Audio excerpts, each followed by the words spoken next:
자, 이제 세션 두 번째 이제 이어갈 건데, 청년 정책 전달 체계화를 위한 패널 토론 및 질의응답이라고 돼 있어요.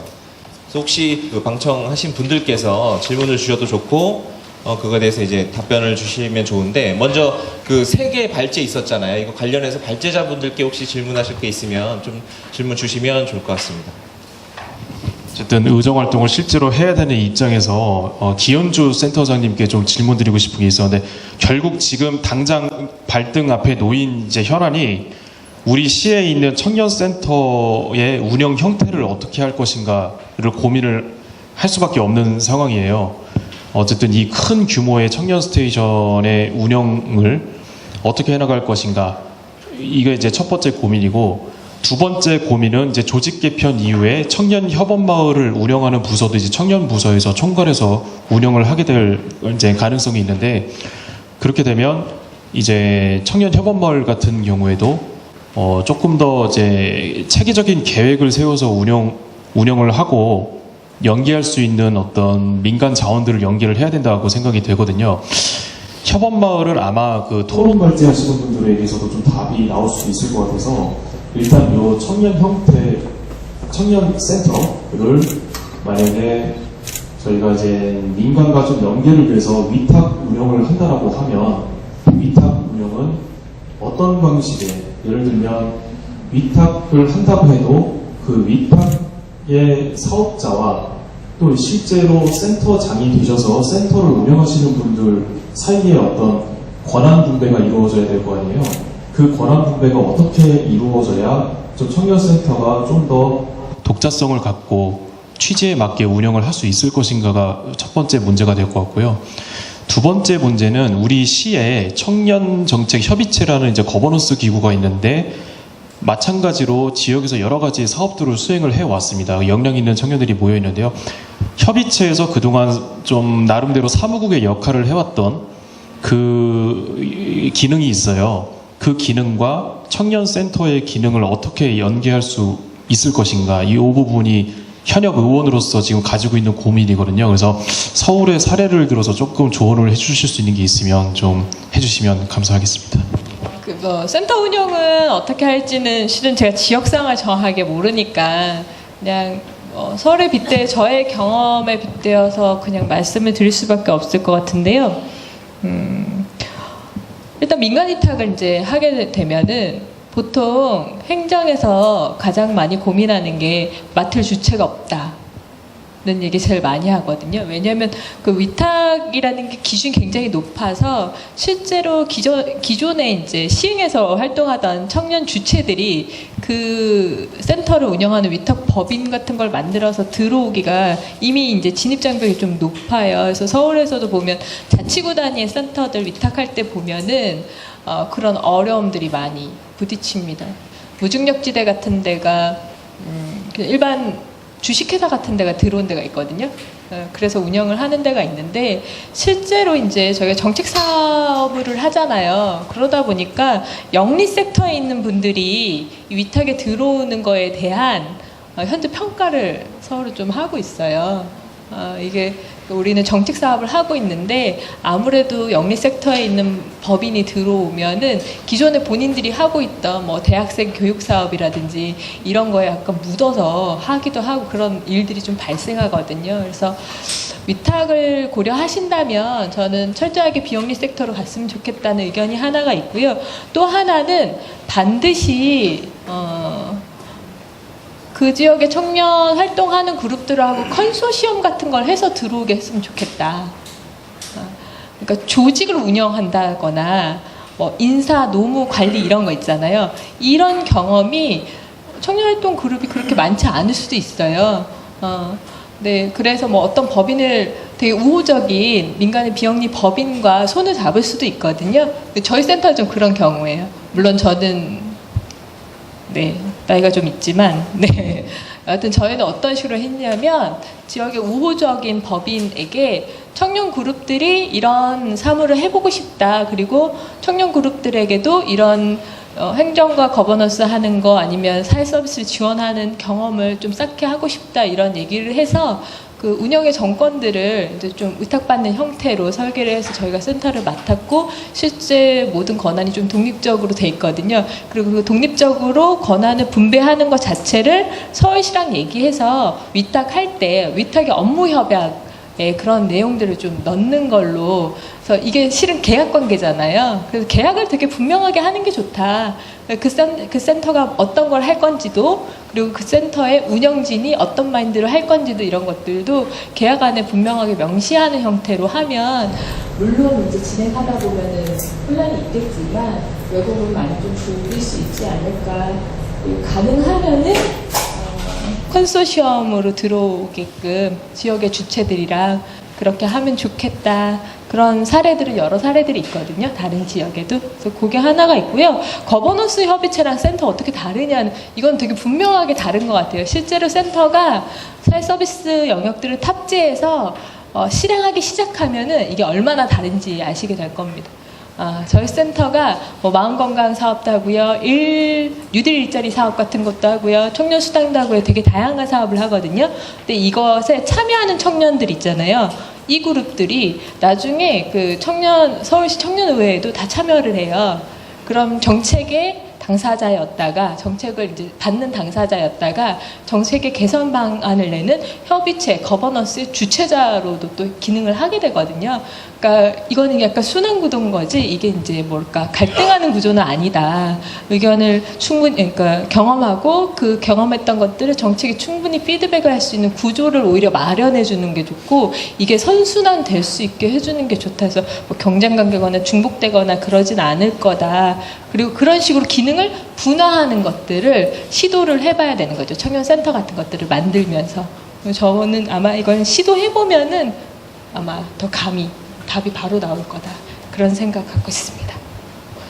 저는 이제 발제자분들 발제 내용을 간단하게 좀 간추려 보면, 그 센터장님은 이제 국내외 국외의 어떤 사례들 좀 비교해서 이런 것들이 있다라고 이제 소개해 주신 것 같고, 이제 연구원님께서는 이제 시흥시의 일기 처음에 시작이 좋았는데 좀 갈수록 꺾인다, 이런 게 좀 보이는 것 같고, 그리고 이제 그 위원님께서도 시작했으면 제대로가 아니면 마라, 그렇게 하려면 하지도 마라, 이렇게 말씀해 주셨는데, 제가 아는 사실 청년 정책, 청년 하면 떠오르는 게 이제 나머지 세 분이거든요. 이제 청년정책위원회도 그렇고 청년협의체도 그렇고 이제 사업체는 이제 제가 어저께도 가서 밥도 먹었는데요. 가서 이제 사업, 이 세 분의 사실 생각이 중요한 것 같아서 발제자분들에 이어서 혹시 뭐 하고 싶으신 말씀이나 좀 느끼는 소회 같은 것 좀 간단히 말씀해 주시면 좋을 것 같습니다. 저는 시흥시에서 청년정책위원회에서 위원장으로 활동을 하고 있는 김진영이라고 합니다.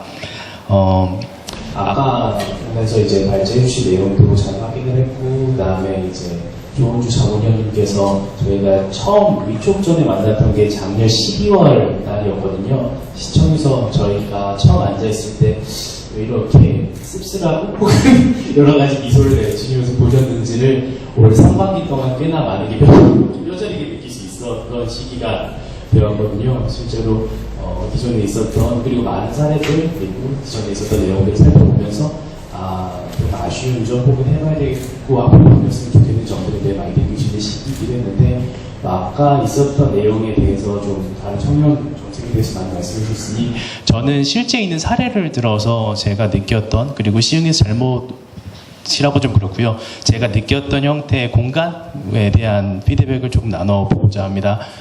저는 2016년에 이제 시흥 ABC에 있는 경기청이 협업마을에 입주기업으로 입주를 해서, 2017년에 입주를 했죠. 2017년에 입주를 해서 2019년에 계약을 만료하고 나온 사업체를 운영하고 있습니다.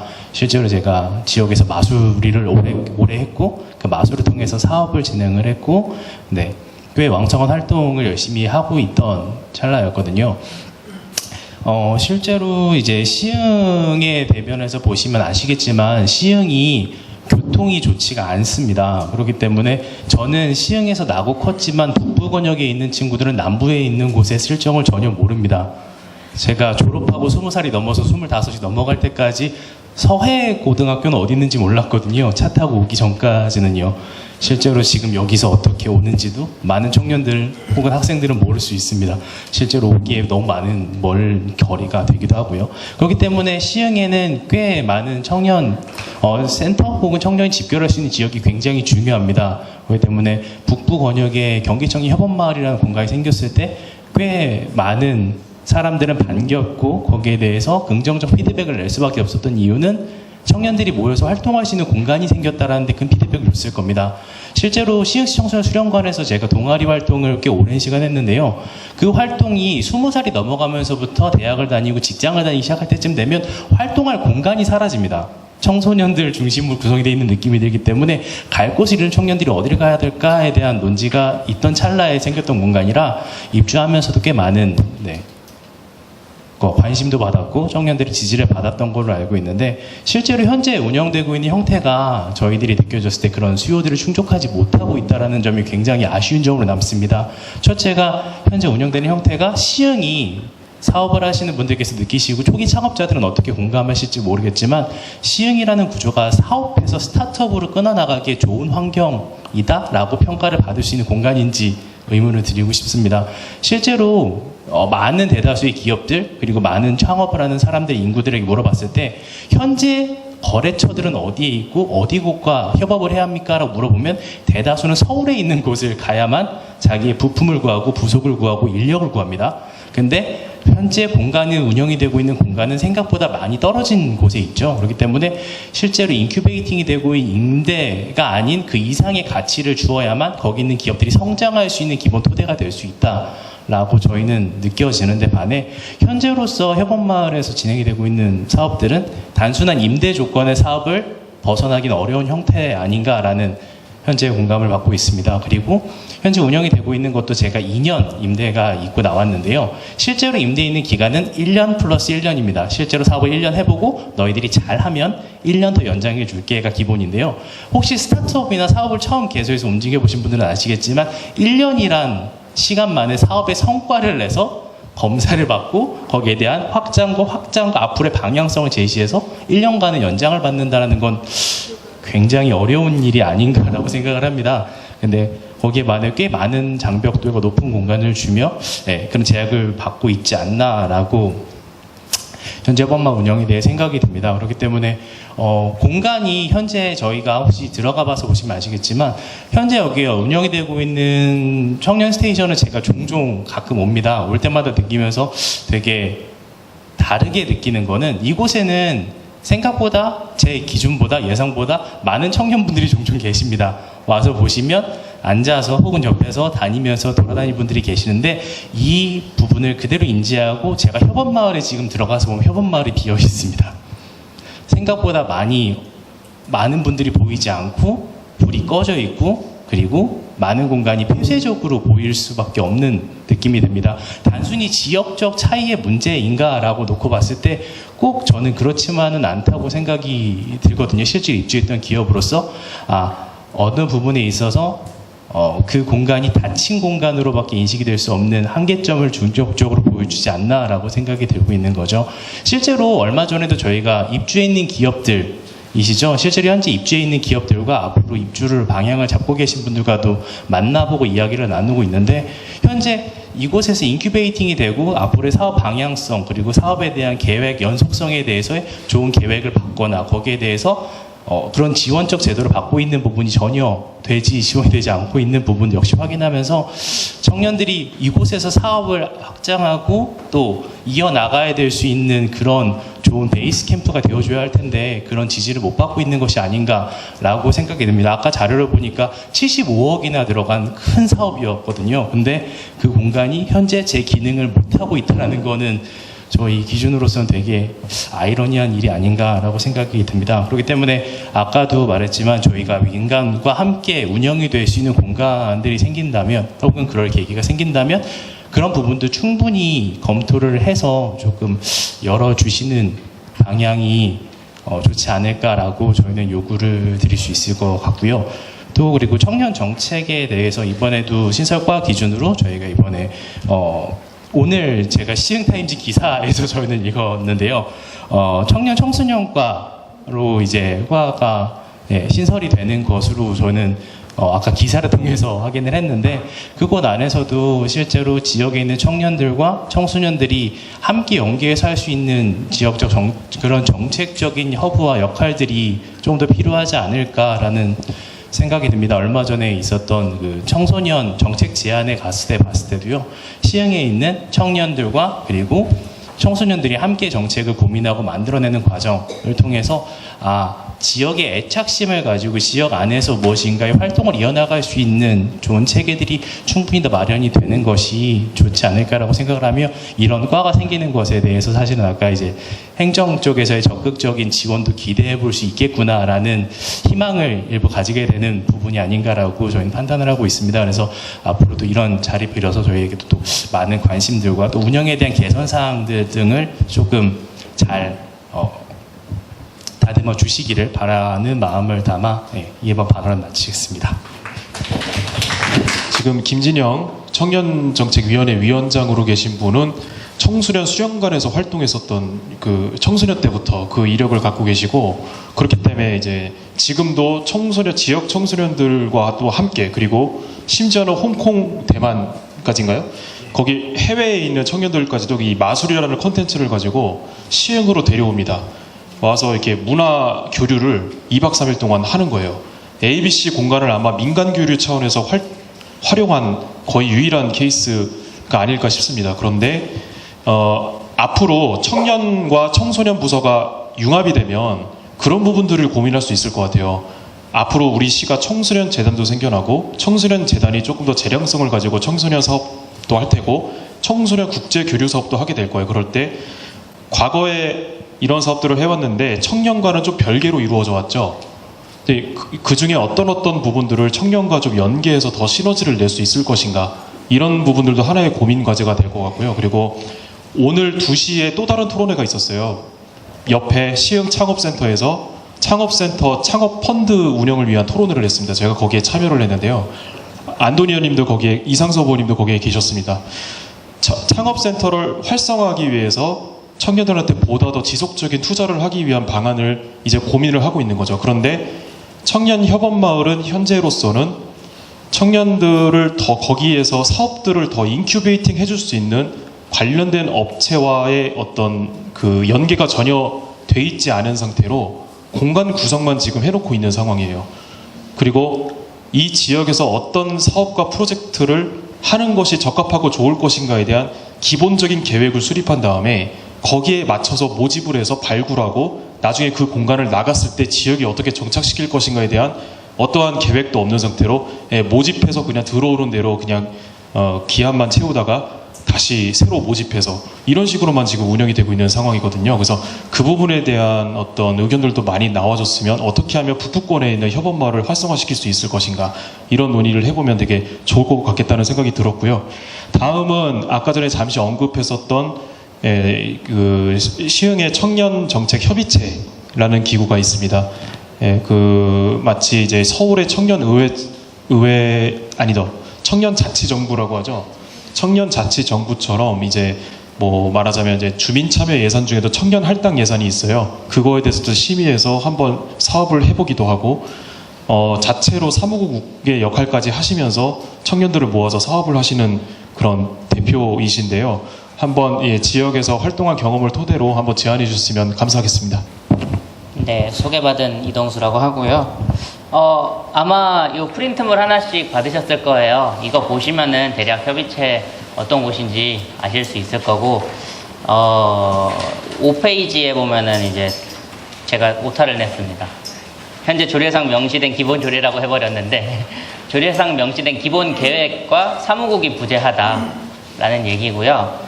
사실 이제 은주님이 말씀하셨지만 연구원님도 그렇고 시흥시가 되게 정책 설계가 잘 돼 있었어요. 협의체랑 위원회가 나뉘어 있는 것도 이제 말했던 정책 당사자가 정책 설계 과정에 참여하는 것에 대한 혹시나 모를 이권 개입의 여지를 차단하기 위해서 분리를 해둔 거거든요.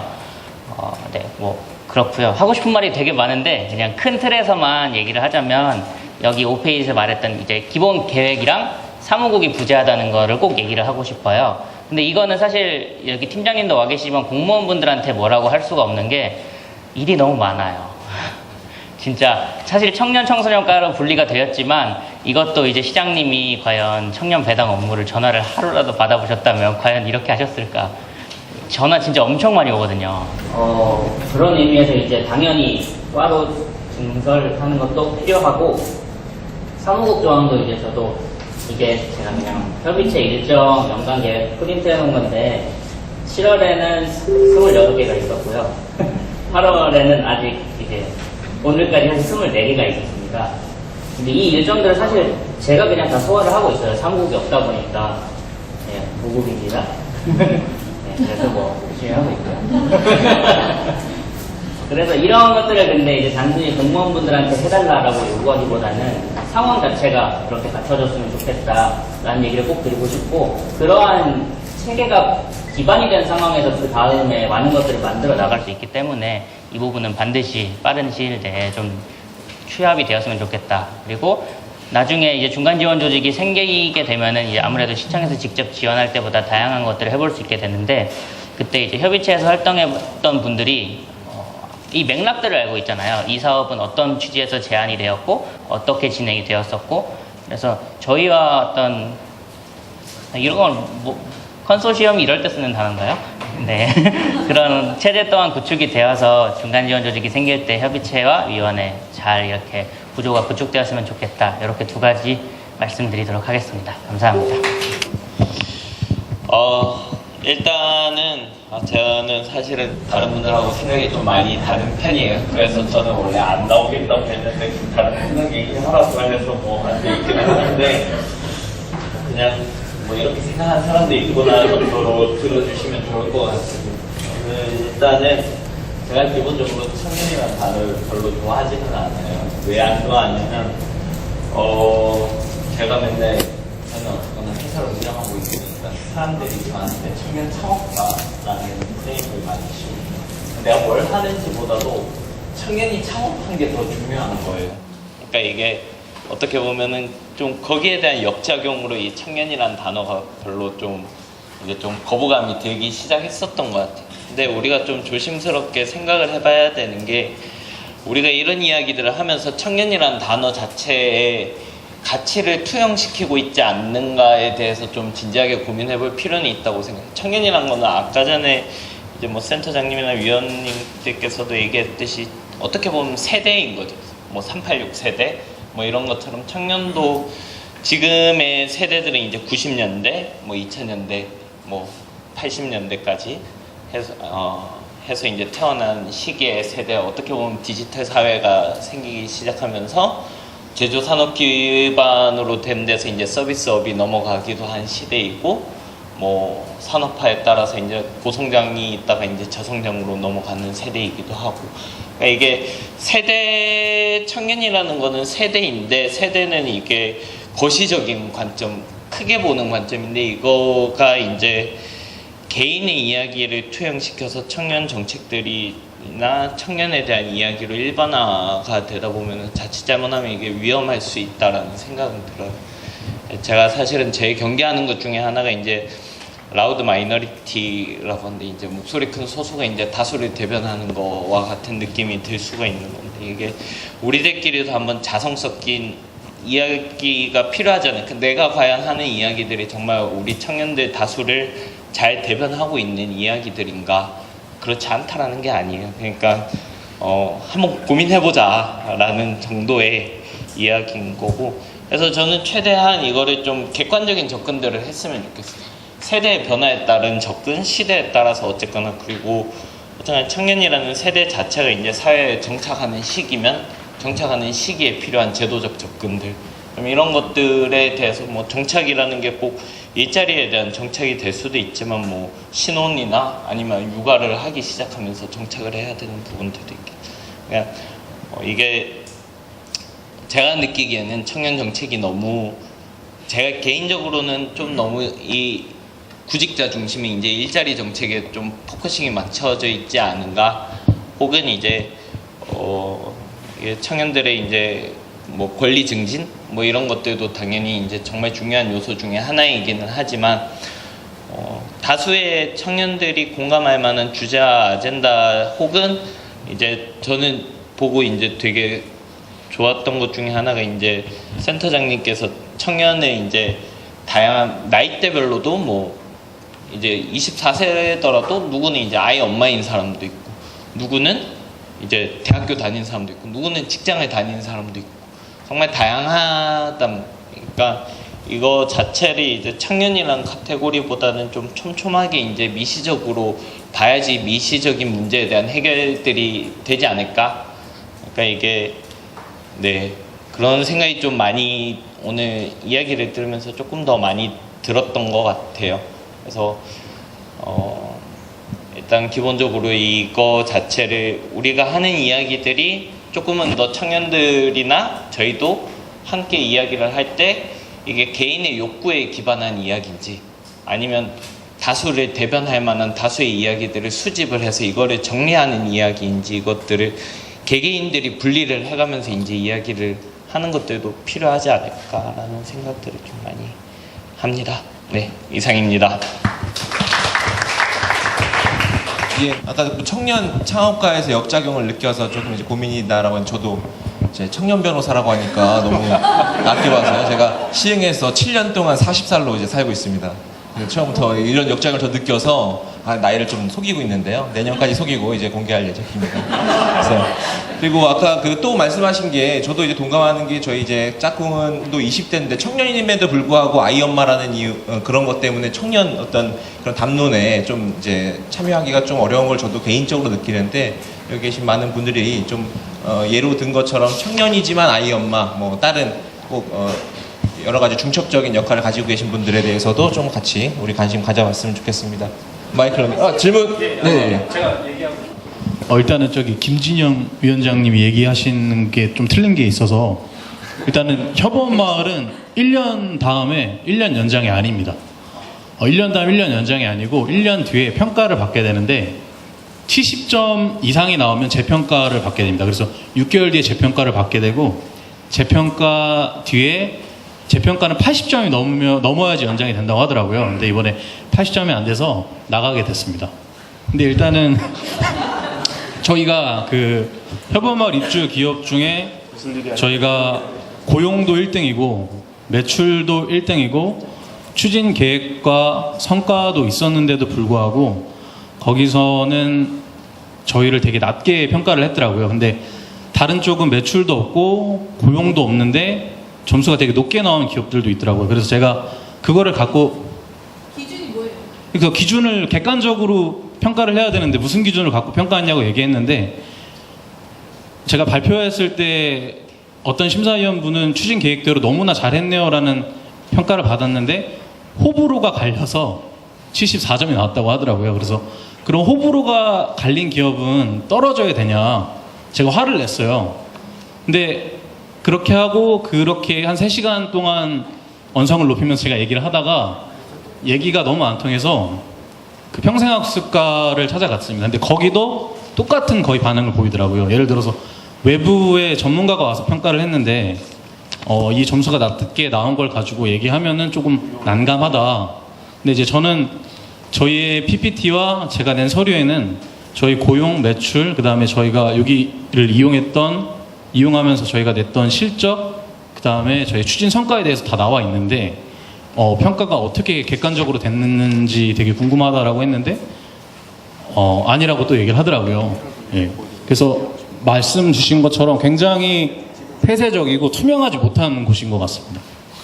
그래서 저희는 지금 이제 육아휴직자도 있고 이제 10월 달에 나가야 되는데 아마 시흥에 원래는 4월 달에 대하역에 저희가 분양을 받아서 4억을 돈을 많이 벌었습니다. 개인적으로 네, 근데 이제 원래 계획은 4월 달에 나오는 거였는데 10월에 나오게 돼서 저희가 원래 대하역에 정착을 하려고 했었는데 아쉽게도 아마 부천이나 가산 디지털 단지 쪽으로 가게 될 것 같습니다. 근데 예, 하여튼 그렇게 돼서 그런 게 조금 이제 말씀 주신 것처럼 조금 굉장히 잘못되고 있는 게 아닌가 싶습니다.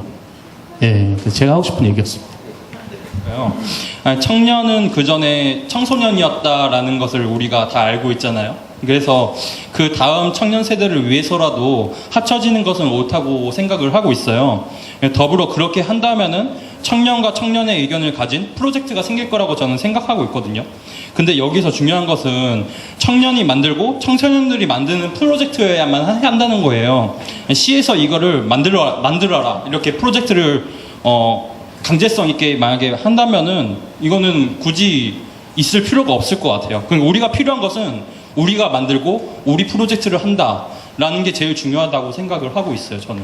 네. 여기 청년 정책의 주체가 누구인가 부분들에 대한 고민과 그리고 우리 행정 쪽에서 이 주체와 객체에 대한 구분들을 좀 정확하게 해야 되겠다라는 반성이 필요할 것 같습니다. 그러니까 청년 정책의 주체는 청년이라고 생각합니다. 그리고 아까 저는 이제 20대 초중반에서부터 조례부터 우리 청년들이 주체가 돼갖고 시작했던 거잖아요.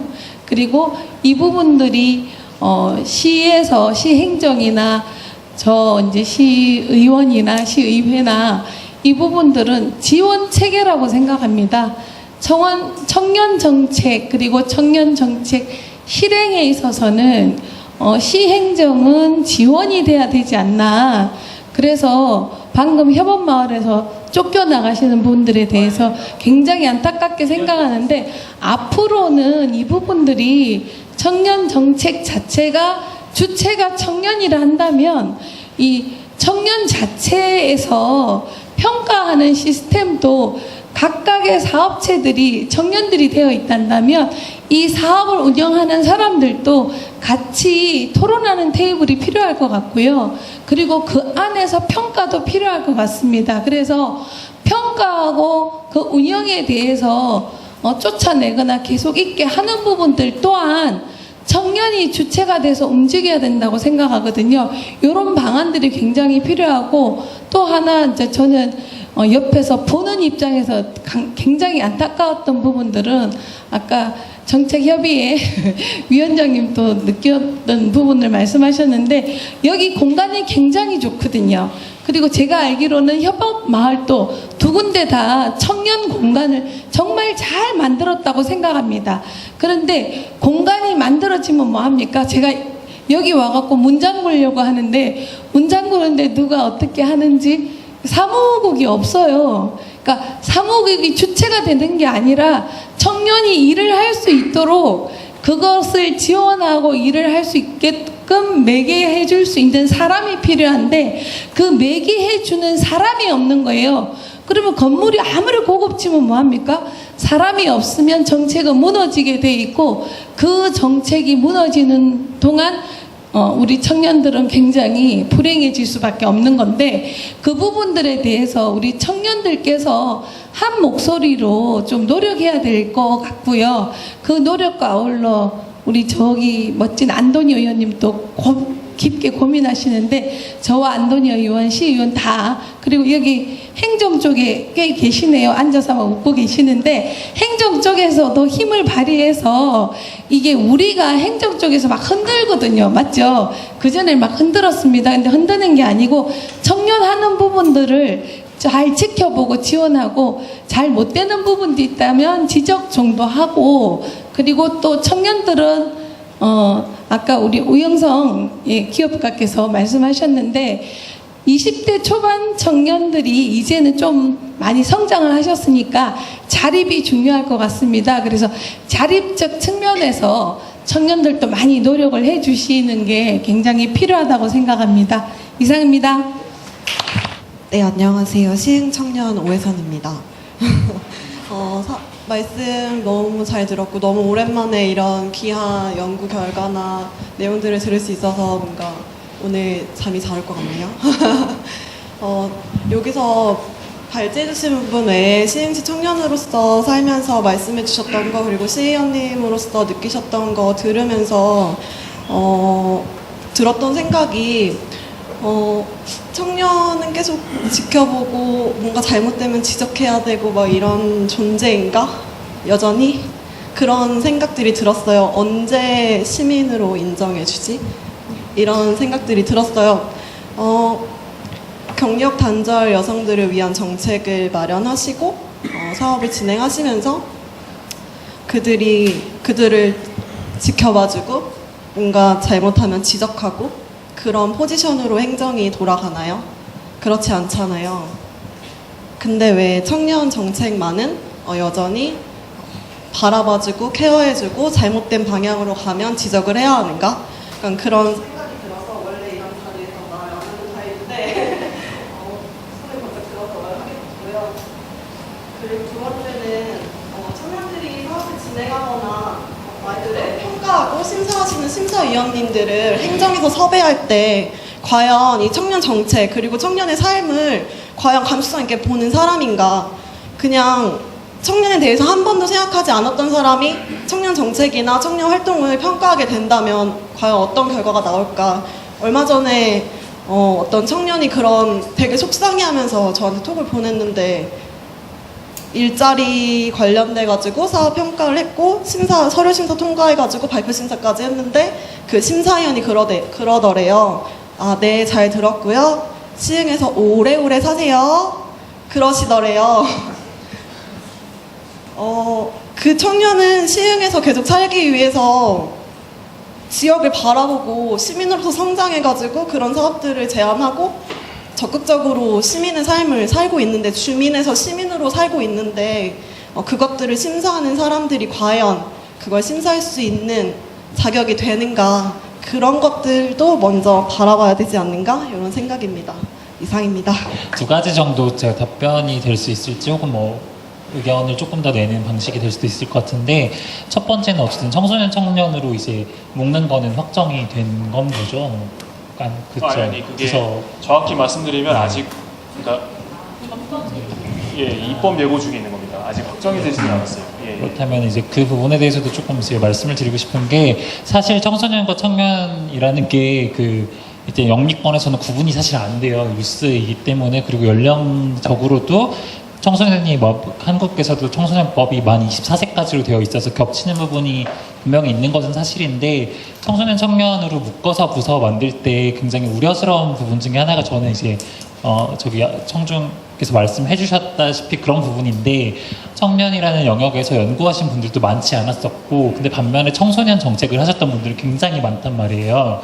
청소년 역사가 많아서 청소년 청년으로 묶였을 때 청년이라는 부분도 사실 독자성이 있는 건데 그게 되게 무시되는 경우들이 왕왕 있더라고요. 그래서 청년 정책을 해야 되는 의미는 사실 청소년 정책의 맥락에서 나오는 것이 아니고 별도의 독자성이 있는데, 그게 되게 무시되고 청소년 정책 전문가들이 와서 청년들의 목소리는 너희는 전문가들이 아니지, 청소년 정책을 해왔던 사람들의 연장선 상에서만 청년 정책이 돼야 이렇게 옳은 것처럼 되게 되는 분위기들이 있어서, 그것만 사실 경계한다면 사실 정책적으로 청년 정책의 목표 중에 하나가 사실 불평등을 감소시키는 것이라면, 세대 내 불평등 감소시키는 것이라면 그거는 사실 더 어린 연령으로 갈수록 효과가 높은 건 맞거든요. 그래서 그런 연계는 좋지만 청소년 정책 하시는 분들한테 청년 정책이 전부 잡아먹혀서는 안 된다라는 말씀 하나 드리고 싶고, 두 번째는 주체 객체에서 청년들이 주체되는 게 되게 좋기는 해요. 좋은 말이고, 그래서 사실 주체로 봐줘야 되는데, 저는 그게 되게 제가 최근에 이제 청년 정책의 철학 이런 것들을 쓰는 글을 쓰면서 토론을 했던 게 그런 게 있어요. 청년은 청년 정책에서 객체이기만 하냐? 아니다. 그렇다면 주체이기만 하냐? 그것도 아니다. 주체랑 객체라는 이분법이 사실은 문제인 거잖아요. 아까도 제가 너는 전문가, 너는 당사자, 너는 비전문가, 이런 이분법이 사실 문제인 건데, 저는 청년한테 주체를 얘기할 때 가끔 나오는 문제가 그거라고 생각해요. 너는 주체니까 그냥 자립해야 되고 혼자 서야 되고, 혹은 저한테 어떤 경우 있었는데, 저한테도 청년 문제를 일할 때는 청년 주도로 하는 게 맞죠? 라는 말을 어떤 어른께서 하시고, 그러면서 자기는 일에 손을 떼신 거예요. 돈은 자기가 받는데.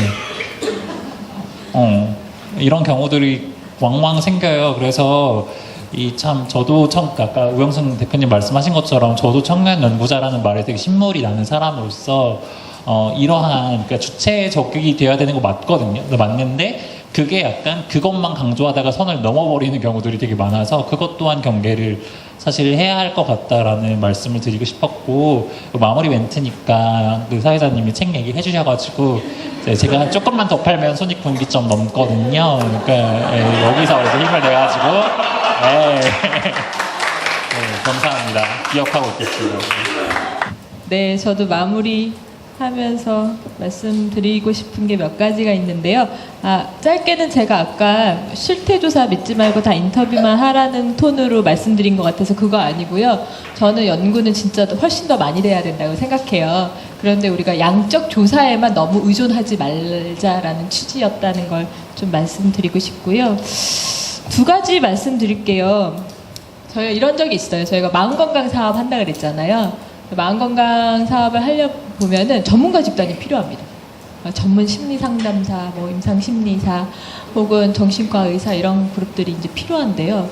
저희가 그 전문가 그룹들을 만났을 때 그 전문가 그룹들이 청년의 현재 삶에 대한 이해가 대부분 잘 없죠. 그래서 마음을 돌보는 상담을 해야 되는데 그 사람을 병자로 딱 취급하고 접근을 하기 시작했어요. 이거 안 되겠다. 이러면은 청년들이 이 사람들을 만나자마자 마음의 문을 그냥 닫아버리겠다. 마음의 문을 열자고 시작한 건데. 그래서 이런 토론은 저희가 한 3년 동안 했는데, 청년의 감수성, 청년의 삶에 대한 이해가 있는 사람에게 어떤 전문적인 역량을 탑재시키는 게 더 빠른 길일까? 전문가에게 청년의 감수성을 탑재시키는 게 더 좋은 일일까에 대한 시도를 저희가 지난 3년 동안 했거든요. 네, 저희의 현재 값은 청년들이 전문적인 역량을 탑재시키는 게 더 빠르다. 라는 결론이 진행형으로 지금 있습니다. 이 얘기는 어떤 얘기냐면요. 이게 당사자가 무조건 주도해야 된다 하고는 약간 다른데, 우리 시대는 공감이 지금 되게 필요하잖아요. 그게 어떤 사람이든 간에. 근데 기존의 룰, 어떤 전문적인 영역에서 갖고 있던 틀로 새로운 세대가 직면하고 있는 어떤 문제를 해석하려고 그러면 방정식이 다른 거예요. 그래서 어떤 틀을 갖다 놔도 이게 계속 자꾸 오답이 나오는 경험들을 저희가 하고 있어서 상호가 서로 만나는 게 중요하긴 하지만 그래서 청년 분야의 전문 인력들을 훨씬 더 많이 양성하고 그런 활동을 할 기회들을 공공 쪽에서도 많이 제공해야 된다라는 게 저희 첫 번째 얘기고요. 두 번째 마무리하면서 말씀드리고 싶은 건데, 참여는 되게 좋은 기회잖아요. 사회 참여는. 그래서 좋은 기회를 줄 때 사회에서는 공짜라고 생각하죠. 무급이라고 생각하죠. 사회 참여에 좋은 기회를 줬는데 여기에 뭘 더 바라냐라는 게 대부분인데요. 제가 아까 수당이라는 정책 만들 때 청년들에게 시간은 비용이라는 말씀 드렸잖아요. 왜냐하면 그 시기에 자기에게 투자하지 않으면 노후를 생각할 수 없잖아요. 노후가 뭐예요? 30대, 40대, 50대도 당장 생각 못하고 최근에 제가 이런 얘기 한 적 있어요. 어떤 회의에 가서 청년 정책을 하는데 현재 있는 청년들은 모르겠고 청소년 정책부터 어차피 조기 개입이 중요하니까 그거부터 먼저 하자. 그럼 지금 20, 30대는 어떡하죠? 이런 거 얘기했을 때 모르겠다라는 이런 대답들을 정책 입안자들에게 제가 정말 많이 들었는데요. 그건 지금 할 사람들이 어떻게 뚫어 나가야지 이런 얘기를 하면서 또 정책 만들 때는 와서 얘기해 달라고 해요. 그래서 저희 이런 모순적인 상황들을 이 청년정책 그룹들이 굉장히 많이 갖고 있는데 저는 그러면 안 된다고 생각해요.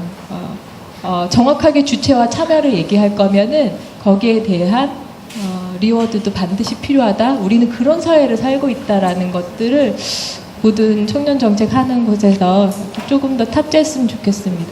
국회 청년기본법이 지금 계류되어 있는데요. 조속한 통과를 원하고 있습니다.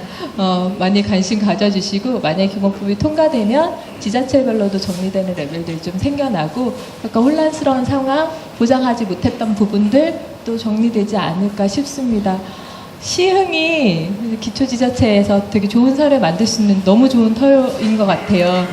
기대하고 응원합니다. 감사합니다.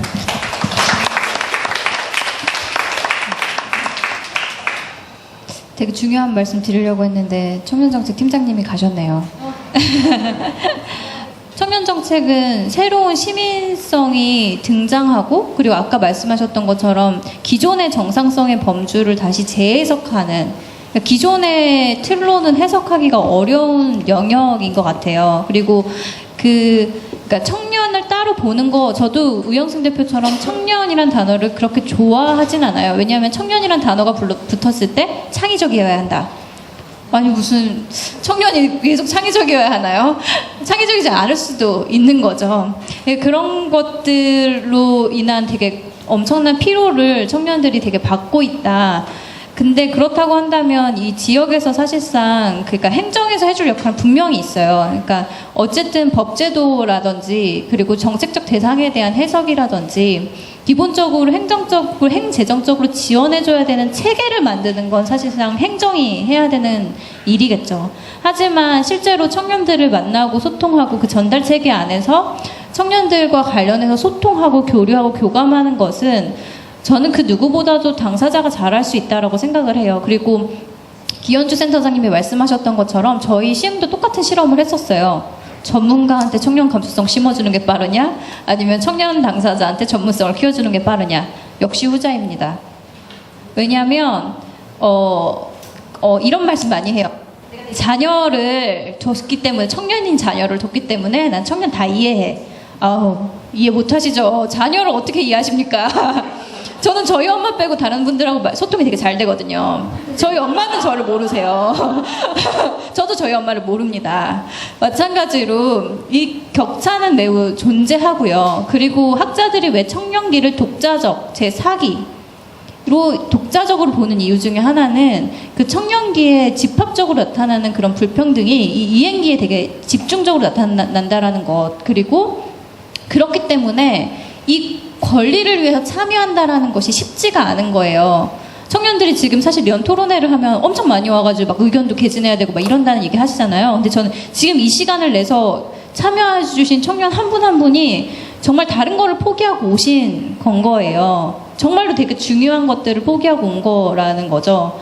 그렇다는 점에서 사실상 이런 참여를 한다라는 것, 그거의 참여에 대한 보장이라는 게 이전에 부모님들 세대에서는 당연한 것이었겠지만 부모님들 세대 때 말씀 많이 하시잖아요. 내가 옛날엔 말이야 막 이러면서 취업도 뭐 다 되고 뭐 심지어는 막 기업에서 데리고 가려고 막 왜 취업을 못하는지 모르겠어 막 이런 말씀 하시잖아요. 예, 그런 세대를 사셨어요. 근데 지금은 아니에요. 즉 고용 빙하기라고 하는 것처럼 취업 자체도 되게 힘들고요. 뭔가를 계속 그러니까 새롭게 한다라는 게 되게 쉽지 않은 세대라는 거죠. 그래서 관련해서 청년들이 꼭 저도 주도해야 된다 이런 건 아니지만 아까 말씀하셨던 것처럼 아동 청소년과 관련해가지고 청년들이 사회정책을 넘어 미래정책까지도 설계하는 주체라고 생각했을 때는 연계되는 지점은 분명히 있다. 그리고 시흥도 그런 지점을 항상 고민을 했기 때문에 청년들이 청소년과 연계하는 사업들을 상당히 많이 했었던 건 사실이에요. 교육청소년과가 저런 사업까지 왜 청년이 하지? 약간 이렇게 볼 정도로.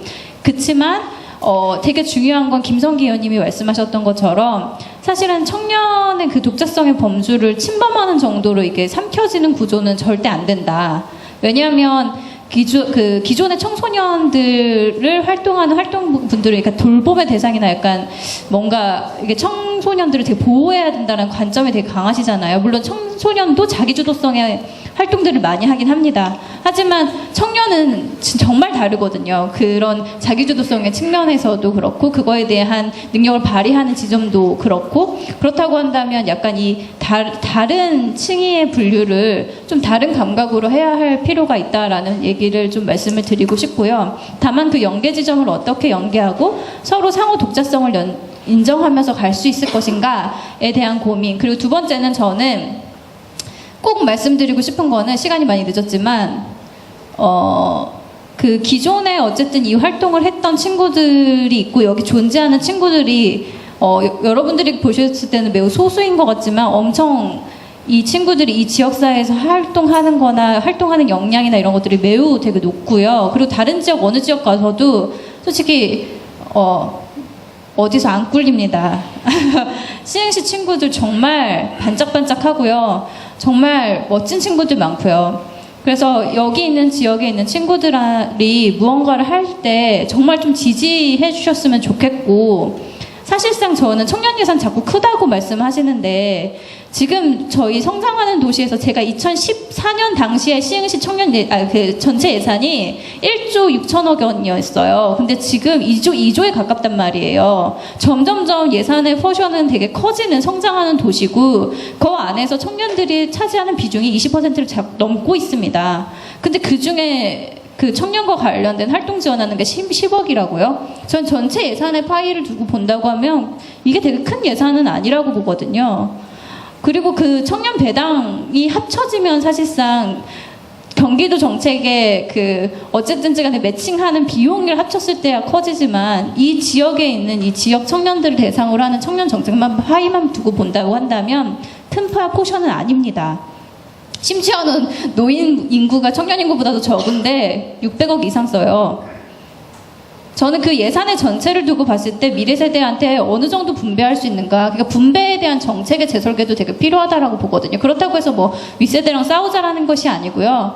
전체를 두고 보자라는 거죠. 그리고 그 정말로 작게 정말 여기 있는 청년 매니저분들이 한 땀 한 땀 책도 만들고 현수막 디자인도 하고 돈 아끼려고 어디 용역업체는 다 안 하고 청년들한테 하나라도 더 사업 주려고 정말 노력 많이 해요. 그래서 저는 이 지역에서 이런 매니저 활동하는 친구들 되게 쉽게 생각하지 않았으면 좋겠고요. 어떤 사업을 하든지 간에 뭐 여기 책상 빨고 음료수 관련해가지고 주고 뭐 이런 거 말고도요. 정책적인 고민 상당히 많이 하는 전문성 있는 친구들이고요. 사실상 이런 걸 누군가 세팅하지 않으면 이런 토론회가 어떻게 됩니까? 모든 정책에는 이면이 존재하고요. 그 이면에서 가장 노력하는 분들 저는 좀 소중하게 생각해 주셨으면 좋겠다는 말씀 꼭 드리고 싶고, 그런 것들이 녹여져야 전달 체계가 실질적으로 저는 실효성 있게 작동할 수 있을 것 같다. 그래서 좀 사람답게 그리고 사람을 매우 소중히 생각하는 그런 청년 정책이 되었으면 좋겠습니다. 저는 이제 아까 질문하셨던 내용도 있고 하니 좀만 더 덧붙여서 이야기하고 제가 마무리하겠습니다. 제가 2019년 4월에 ABC 협업마을에서 나올 때 같이 나왔던 기업은 총 5개 기업이 있었고 그중 2개 기업은 시흥을 떠났습니다. 그리고 시흥에서 고용됐던 친구들은 다 해고가 됐고요. 그리고 있었던 일자리 역시 사라졌죠. 네. 아까 말씀하셨듯이 시흥에는 반짝반짝 빛나는 친구들 많습니다. 제가 여기서 자랐고 여기서 컸고 여기서 일을 하며 함께 관계를 맺었던 모든 친구들 어디 나도 부끄럽지 않고 너무나 대단한 친구들이 많습니다. 지금 만나고 있는 친구들 마찬가지로 반짝반짝 빛나는데 시흥엔 없습니다. 다 멀리 가 있죠. 그 이유가 어디 있을까에 대해서 조금 더 고민을 좀 해주셨으면 좋겠습니다. 이게 청년들의 문제인가, 청년들이 좋은 일자리만 그냥 찾아 나갔다라고만 바라봐 주지 않으셨으면 좋겠습니다. 협업마을 운영돼 있고 실제 되어 있는데 거기서 받아들여지고 신청해서 사용하는 인구가 아니라 그들이 어떻게 자립을 했고 나가서 어떻게 활동을 하고 있는지를 봐줘야 됩니다. 실제로 거기서 그냥 양산에서 찍어내는 청년 창업이 어디에 의미가 있고 그냥 나가서 무턱대고 부딪히라고 내모는 게 과연 청년 창업의 마지막 단계가 맞는지 그 다음 스텝이 맞는지도 한 번 더 보호해 주시고 또 바라봐 주셔야만 되지 않을까 싶습니다. 그래서 실제로 좋은 공간이 위에 북부권역에도 남부권역에도 존재합니다. 시흥에서 하고 있는 좋은 청년 정책들은 이 공간을 중심으로 저는 활용이 되고 진행이 되면 충분하다고 저는 생각을 하는데 그 공간들이 다시 재구성이 되고 살아나고 활력이 불어넣어지는 데 있어서 좀 행정적으로도 그렇고 또 여러 의원님들께서도 여러모로 힘을 좀 실어주셔야 좀 더 원활히 진행이 되지 않을까 싶습니다. 그런 당부사항들을 좀 요청드리고 싶습니다. 감사합니다. 우리 청년 정책 전달 체계 마련을 위한 토론회였잖아요. 그 점에 초점을 맞춰 좀 생각을 해보자면 중간 지원 조직이 꼭 빠른 시일 내에 생겼으면 좋겠다. 그리고 그 과정에서 이제 이런 맥락들을 알고 있는 분들의 목소리가 많이 반영되었으면 좋겠다라는 생각을 합니다. 뭐 저도 그 시흥에서 창업한 분들 그리고 여기서 활동하고 있는 매니저들 오래오래 보고 싶거든요. 그러려면 중간 지원 조직이 반드시 필요하고요. 홍원영 의원님한테 부탁드리고 싶은 것도 있는데요. 아까 또 제가 말씀드렸지만 지금 협의체 내부에서 청년들의 역량은 어느 정도 올라와 있다고 저도 판단을 하고 있어요. 근데 여기까지일 수밖에 없는 게 지금은 아까 말했듯이 기본 계획이 없고 체계가 없기 때문에 이런 거에 대해서도 한번 이슈화 시킬 수 있게 토론회를 한번 개최해 주셨으면은 우리가 더 바람직하고 건강하게 활동할 수 있지 않을까 조심스럽게 요청드리면서 마무리하도록 하겠습니다. 이게 14년도만 하더라도 이제 막 그때가 이 시흥 아티스트 막 해서 막 조례 제정되기 시작하고 진짜 어떻게 보면은 이 시민 활동이라고 볼 수 있는 그런 움직임들이 이제 굉장히 왕성하게 많이 일어나던 시기였었던 것 같아요. 제 기억으로는. 아직 이제 뭐 5년이라는 시간이 뭐 저는 개인적으로 굉장히 짧다고 생각을 해요.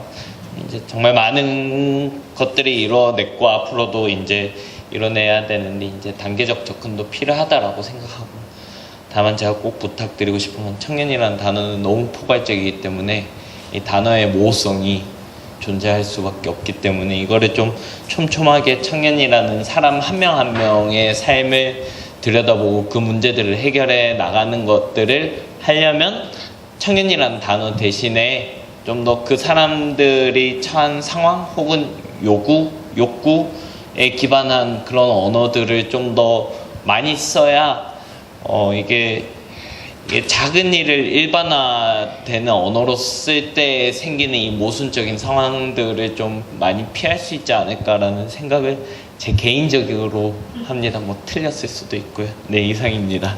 네. 저기 인사를 해야 될 때가 온 것 같습니다. 그동안 고생 많으셨습니다. 감사합니다.